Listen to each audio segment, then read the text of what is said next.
Hello, everyone, and welcome to the opening of Mike Schreiner's re-election campaign. I'd like to introduce myself. My name is Schreiner, and I had the privilege of being Mike Schreiner's campaign manager 4 years ago. And I want to say what a privilege it was to make history 4 years ago. But what I want everyone here to be so clear on is that we need to make history again. And this election is even more important than the last one, because we're going to send Mike back to Queen's Park with a team.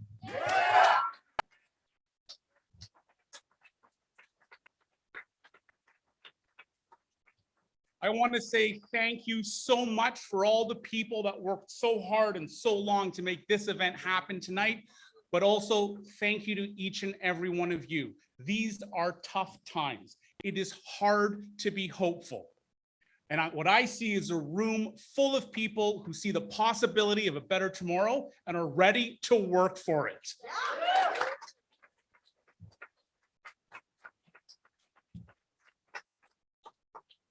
When I was driving to this office tonight, when I was coming up Edinburgh Hill, I saw this sign, and I'm being totally honest. When I saw the word re-elect on this sign, I started to cry.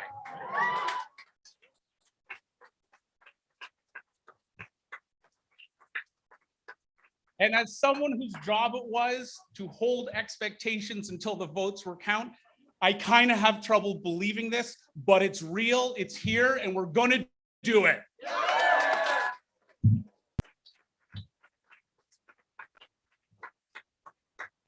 You know, just before I came here, I was on a panel with the agenda with Steve Paikin on at 8 o'clock and 11 o'clock tonight. And yes, I got the last question. And what Steve asked me is, you know, everyone knows that Mike punches above his weight, but what should people in Ontario think about this one guy? What can one person do? I said, you know, we need to be sending a team to work with Mike in Queen's Park. But when we look at the politics as usual of the older parties, we don't see innovation. We don't see anything new. We need new solutions for our old problems.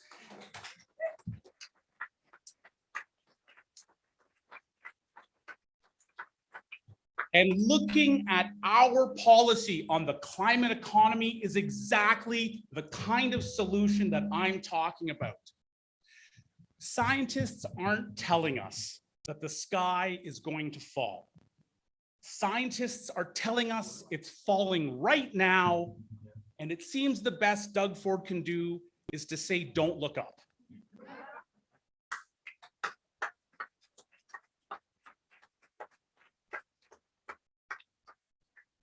I really am looking forward to tonight. I really hope you brought your wallets, because change isn't cheap. But luckily, it's my job to ask you for money, not Mike. So without further, please join the MPP for Guelph, leader of the Green Party, Mike Schreiner. 4 more years, 4 more years.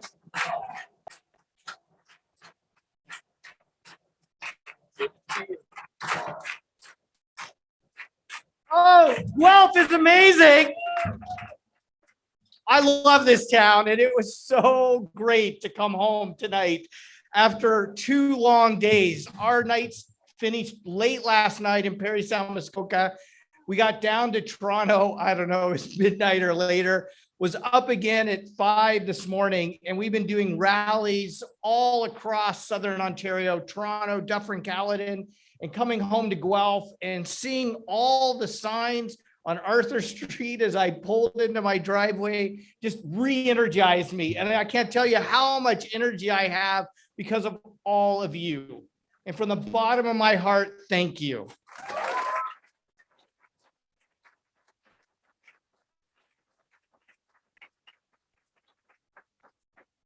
So many people say to me, Mike, you deal with Doug all week, trying to like keep him from the worst excesses of destroying our environment and paving over our children's future. Like, how do you get the energy? And I always say, I come home to Guelph on Thursday nights and it re-energizes me to go back and fight the good fight the next Monday.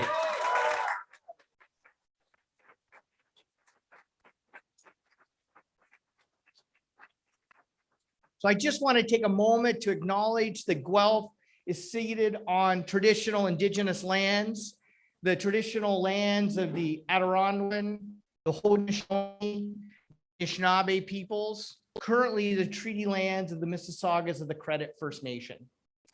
And I want to make it clear that a land acknowledgement is not a box to check. It is an acknowledgement of the truth and a commitment to reconciliation, a commitment to indigenous sovereignty, a commitment to dismantling colonial structures. And Greens will walk hand in hand because we know that we cannot heal our relationship with Mother Earth until we heal our relationship with indigenous and non-indigenous people.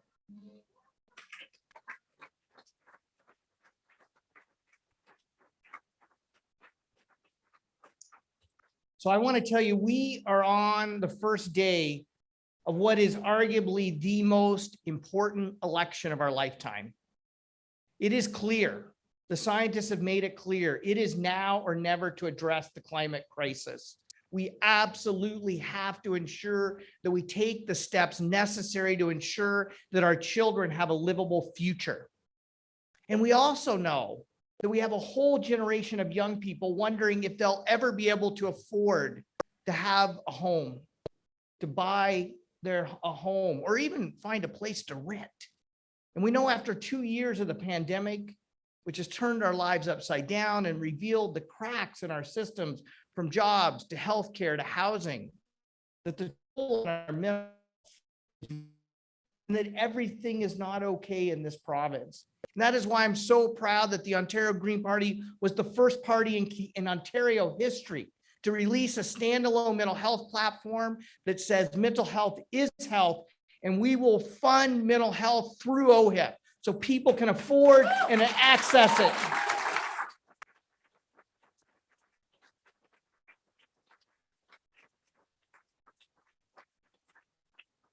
Our masterclass plan in addressing the housing affordability crisis will ensure that we build the homes that people want to live in, that are affordable, that are in the communities they love. And we can do it without paving over the farmland that feeds us and the wetlands that clean our drinking water and protect us from flooding.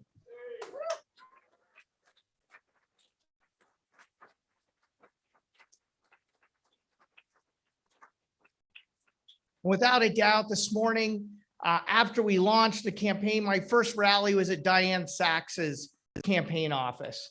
And I just want to say really quick, by the way, Doug Ford fired the wrong environment commissioner because we're going to send Diane Sachs back to Queen's Park as the MPP for University Rosedale.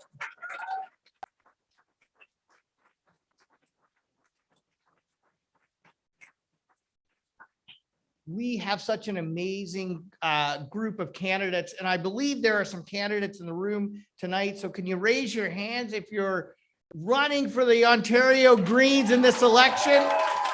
Yeah, oh, amazing. Can we give them all a big round of applause?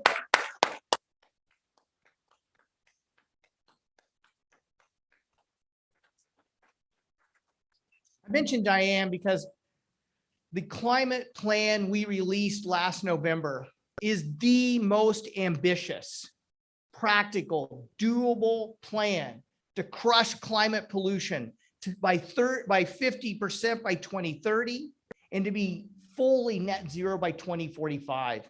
And to do it in a way that makes life more affordable for people by reducing transit costs, making electric vehicles affordable for the average person, and ensuring that we live in communities where you can walk and cycle and take a transit ride within 15 minutes to get to the places you want to go. A plan that helps you save money by saving energy, retrofitting your home, and reducing climate pollution. a plan that will set Ontario up to be the climate leader, the global leader in the new climate economy, so we can have the kind of job growth and innovation that we've seen right here in Guelph.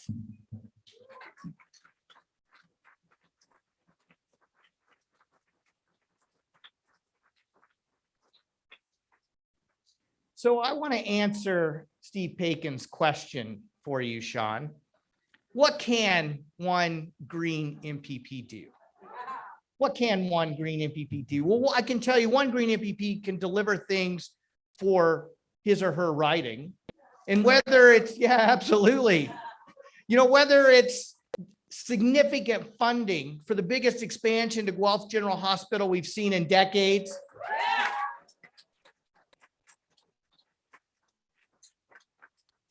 whether it's funding to support youth mental health services in our community and the new building that's being built up on Woolwich Street.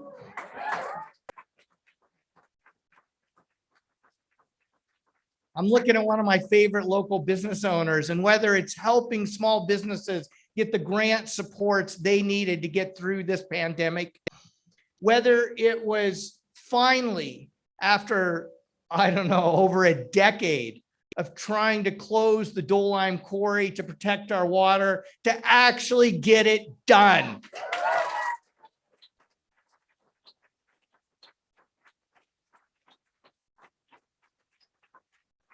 I'd say that one green MPP can deliver things at the provincial level as well, leading the charge to force Doug Ford to backtrack on opening the Greenbelt for development.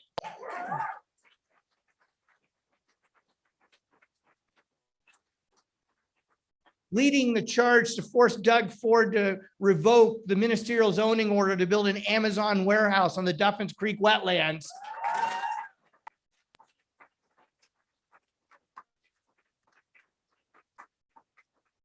Passing 2 private members' bills in 4 years.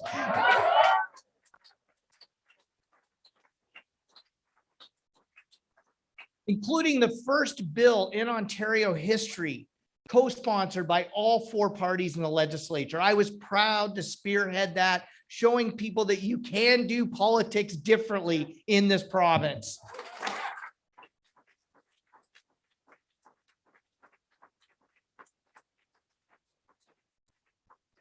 But we're not finished yet. The job is not done. We have to address the climate emergency. We have to address the housing affordability crisis. We have to invest in better public services, expanding publicly funded, publicly delivered healthcare, improving education by investing in our public schools, eliminating poverty by increasing social assistance rates, standing for our communities. I've been traveling all day. I got to tell you, I get a little emotional here. My teenage daughter got up at 5 this morning to join me.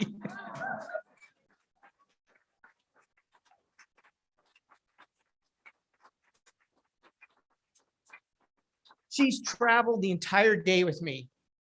As a reminder, every stop we make for the future that we are fighting for in this election. Yeah, please.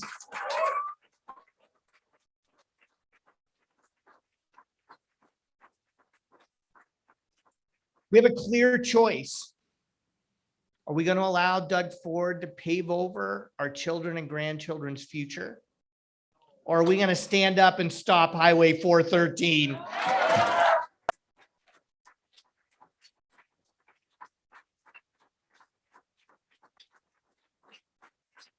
So I just want to close by saying how much I appreciate how hard each and every one of you are working. We're a team. My name may be on the sign. This is a team. This is what politics looks like. This is what people standing up and saying enough is enough. Let's build a better future. That we need real solutions for the old problems we've been facing, and that we need action now because we cannot afford to wait to address the climate crisis. We have to act now, and we're going to do it together.